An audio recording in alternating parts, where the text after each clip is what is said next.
I bought a bargain Mercedes CLA from auction. But there's a catch. This car does not turn on and it's been involved in a frontal damage. I won this car on Copart auction as we will need a lot of parts and we'll probably need more parts. I bought this car on Copart as a Category S structural damage. And this is a big risk for us because the car does not turn on. The damage does look bad. It clearly needs the full front end and all the airbags and seatbelts are also gone from the inside. The recovery driver put 2 skates on our front wheels to help us bring the car down. And we'll plan to rebuild this car and get this car started. We'll also do a complete breakdown on exactly how much we pay for the car, our recovery costs and all the parts. And then we'll answer the most important question. Is it really profitable to buy a car from Copart, repair it and sell it off in 2025? I'm looking at the car and I'm not sure where to begin. I mean, the car doesn't turn on, it's got frontal damages, all the airbags are out, the seatbelts are gone. But the most important thing is we need to try to get the car turned on, because if the car doesn't turn on and the engine has some issues, then it might just not be worth repairing it, right? So before we even look at that, let's go around the car, see exactly what problems it has. Straight away we can see we need a bonnet, we need a front bumper, the grille's gone. This has got some shutters behind it as well, they're not cheap. Some grills on top. Let's try to open it.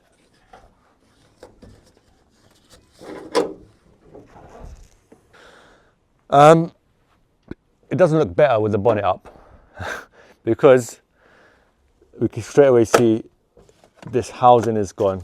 This filter box is moving, it's broken. This complete slam panel is gone. I mean, headlight obviously is gone. Radiator pack is strange because there's coolant here, but it looks like it's been hit. Maybe that's the aircon radiator. We're not sure, we need to investigate that, but it just doesn't look good. There's a lot more issues, I'm not even gonna bother looking at that. But what strikes me a lot is, on the photos, I noticed it said no key. But on the advert information, the description says it does have key. And on the photos from the inside, it does have keys. So what happened here is, does it have keys but it's not the right one for the car?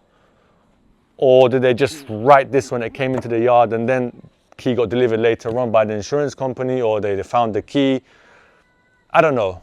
It's a gamble. On the inside, clearly, as I mentioned, all the airbags and seatbelts are gone. But the specs on this car is good. It's got the virtual dashboard. It's got the ambience lighting, which are really nice on these CLAs, on these A-classes. They go across. Got heated seats. So it's good. It's not basic spec and it's not the top ultimate spec, but it's good. I'm happy with it. Knee airbags, seat belts, everything gone. Should be fun. But the first thing we need to do is, let's try and get this car turned on. Usually, when a car gets into an accident and the airbags are deployed, one of the first things that goes is the power fuse. So that's the first thing we're going to check. We've worked on A-Class previously and it has the same engine as this. So I'm hoping the power fuse is in the same location. Let's have a look. It's usually located just over here on top of the battery, but straight away I can see the power fuse was here on the A-Class. But on this one, there's just a 350 amp fuse. So I don't think that's the power fuse. We're gonna have a look around. This has become so valuable in our videos. This is my bonnet holder. And one thing with these cars also, when they are in an accident, they go into a crash safety mode. So there's crash data on the car, which prevents it from turning on. That's something we can look at with our OBD tool and reset. Another reason why this car might not turn on is the battery. The battery is completely gone on this car. It's finished. It's RIP'd. We need another battery for sure. But for now, let's just see what we can read on the OBD tool. Perhaps it's something straightforward. Perhaps it's not. Let's see. Here we go. Let's have a look inside now. I've given it some power. Never mind. This is the key that came with the car.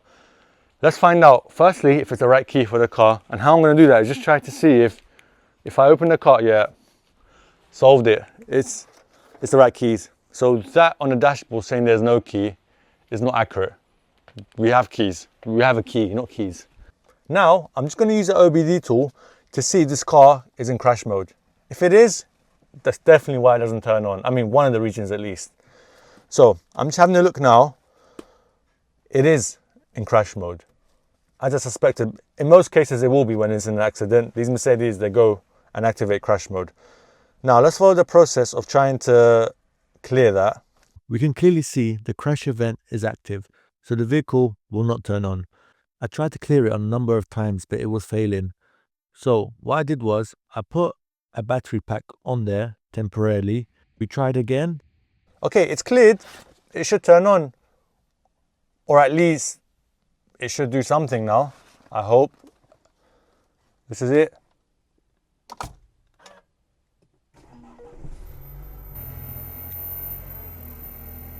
Good news, it's on, it's working. Let's have a quick hit sound of the engine.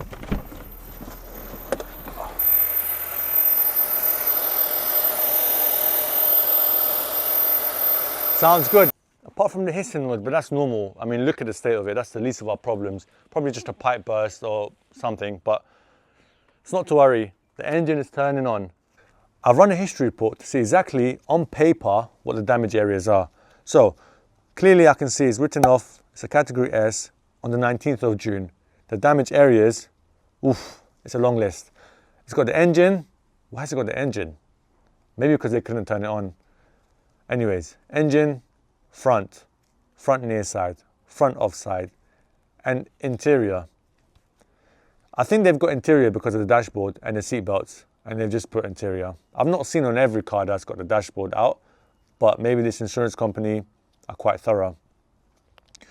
Okay, what else can we see? It's not stolen, not police stolen, not insurance stolen. We can see it's got one previous keepers. There's a lot of information here. Also, this history check will also show that if a car has been through salvage auction, you'll be able to see the damaged photos. And this is an example of a car with all the damaged photos. If you also want to run a check for yourself, you can do so. You can use code IBSFIX20 to get 20% off. Now, what I want to do is strip the front end as much as we can so we can see exactly what parts we need. I mean, look, I can see the filter. The housing is just gone, completely gone. This is washer bottle's probably gone. This headlight is gone. Let's see the other headlight. Okay, this might have survived actually. Might have. I mean, the brackets are definitely gone, but there are brackets we can buy just to fix it. But that will save us at least £400. Okay, now let's get to stripping down the car. And once we strip down the car, we know exactly what parts we need, and then we can calculate how much we actually spend on parts and see if it's really profitable. Let's go. Also, this is so important to not lose your screws. Sometimes you can be chasing one screw and it'll slow you down. But yeah, I'm going to use this. Let me take off all the top bits first.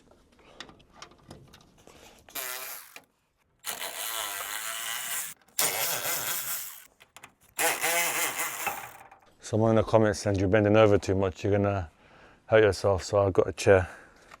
It's quite thoughtful of him. Okay, this is off. Again, probably will need a new one, but I'm going to keep all the parts for now. Then what we'll do is, once you got all our part numbers, put them all into eBay first to see genuine second-hand Mercedes parts, see how much they are. And sometimes, especially bracket pieces and plastic stuff, is cheaper at Mercedes. So we're going to do that, and then we're going to just boom, boom, boom, get all the parts in.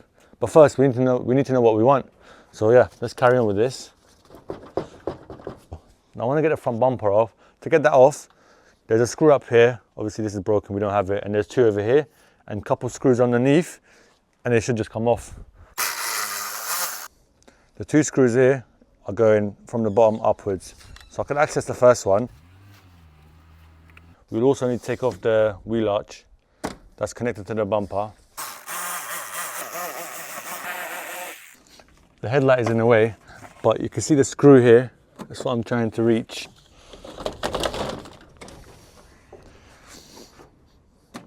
That's not smart. If this headlight is not cracked, then it's going to be amazing news and it will save us at least 400. Let's unplug it. Okay, it's off. There we go.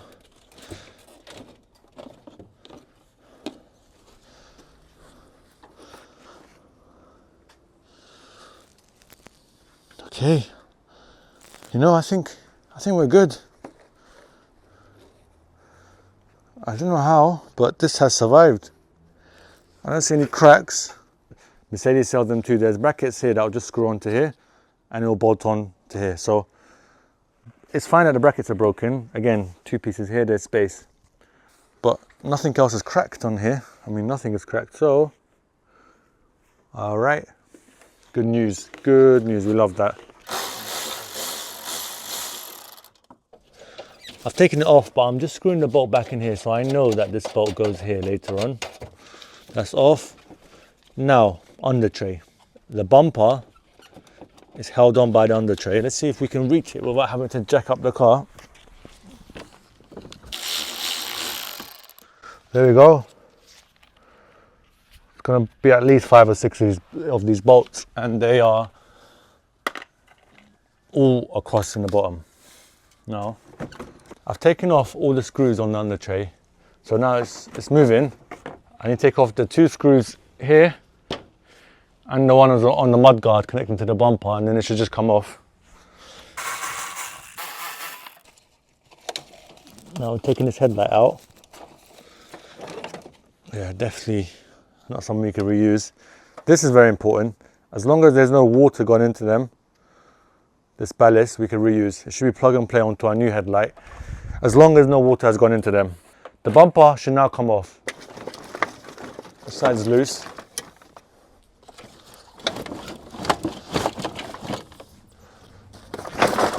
Okay. All right. A lot of broken pieces. Let's take off the wiring loom first. Let's completely take off the grille. These parking sensor clips are in the way.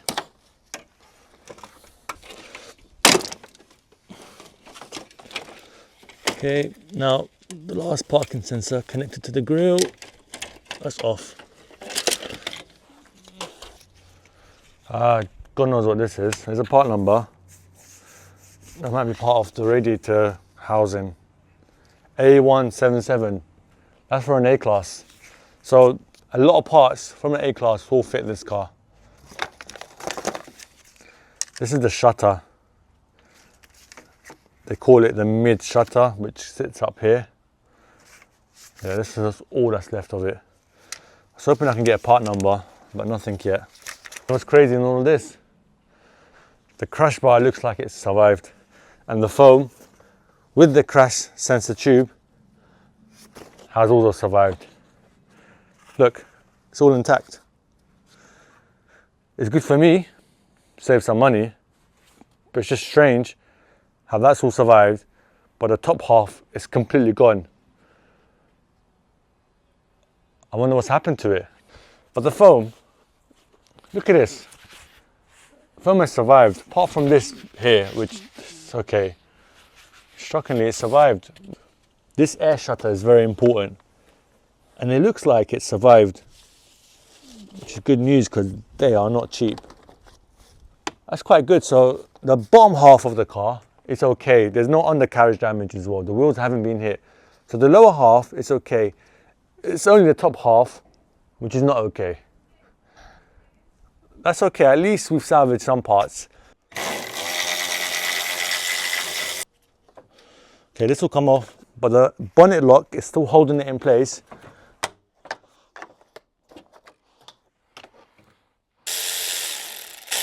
Just 3 screws holding in the latch. Can't get to this one without taking off. I I remember from the A-Class video. It should be like this.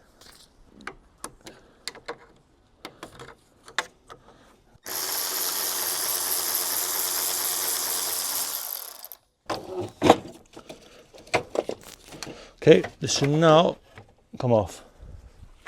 This is the air filter housing bracket.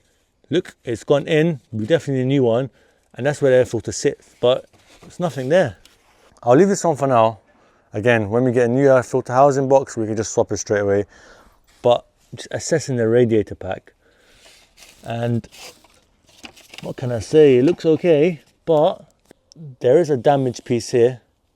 This might be the aircon radiator, I'm not sure, but we can't get the part number, so we might need to try to call Mercedes or do something about this. The other two radiators look okay. The fan doesn't look to be broken on the inside, just some broken pieces here. I think the best thing to do is once we change the air filter box, make sure there's enough oil in there, and turn on the car and to see if the fans work, if the aircon works, if it's not leaking anywhere. This washer jet box looks okay. Doesn't look damaged. This is cut. This is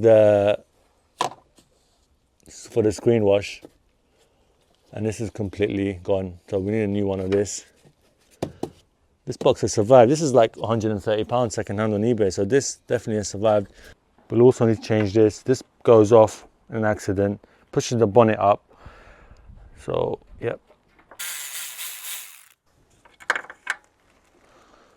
Let's see, again, 177. So this is also for an A-Class.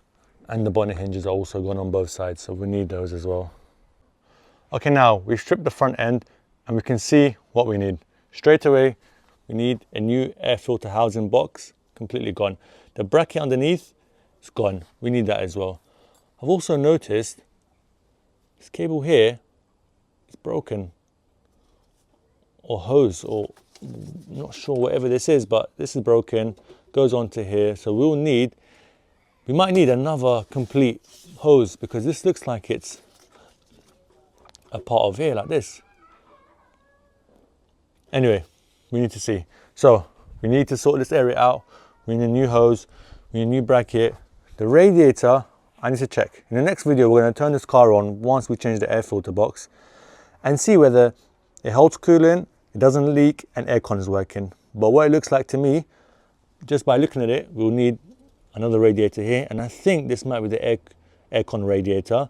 So we'll need that. The other two look okay. Crash bar might be okay. It might just be a case of fixing the top piece here, and the actual structure of it looks okay. The chassis legs look fine on both sides, looks good. We do need for sure the radiator housing. Under tray looks okay. We'll also need an air shutter that goes just above here. We'll need also this washer jet hose which goes on to the windscreen. We'll need this thing here which pops open in an accident. We need another one of those. And then yeah, obviously we'll need the wing, we'll need the bonnet, we'll need a front bumper, front grille, and the inside we'll need a complete airbag kit along with all the seat belts, plenty other bits and brackets, and oh yeah, we'll also need the top slam panel and pieces across here, and the air shooter housing thing. So yeah, a lot of parts. We will need a lot of parts, and we'll probably need more parts once we actually start working on the car. But we know where we are now, so we're going to go order those parts, and in part 2 we're going to complete this build. Okay, now I've had a lot of comments, people saying give us the price breakdown, so that's what I'm going to do. I won this car on Copart auction for, the winning bid was 5,100, but obviously there's fees on top which took it to 6,000, just under 6,000, but let's say 6,000. So I won this car for £6,000. It's how much this car cost me. We now know why. There's a lot of damages here, both on the outside and the inside. The recovery cost me... I'm just going to pause it here because I want to touch on the price. £6,000 is cheap for a 2022 CLA. And I think there's 3 reasons why it went cheap. 1, because obviously the damages. 2, the windscreen says no key. 3, the advert says the engine does not run. And that is a big, big risk. £200. So now we're on 6,200. In part 2, we're going to complete this build. I'm going to write down exactly all the parts and how much we got this car ready for. And then we'll know whether this car is profitable or not. We know exactly what parts we need. The engine turns on. We know how much we pay for this car. The next step is now I'm going to order all the parts in. Then on the next video, we're going to put the parts back on and see exactly how much we spent and see if we are going to make a profit or not. Thank you so much for watching. Like, share and subscribe, and I'll see you next Sunday, 6 p.m.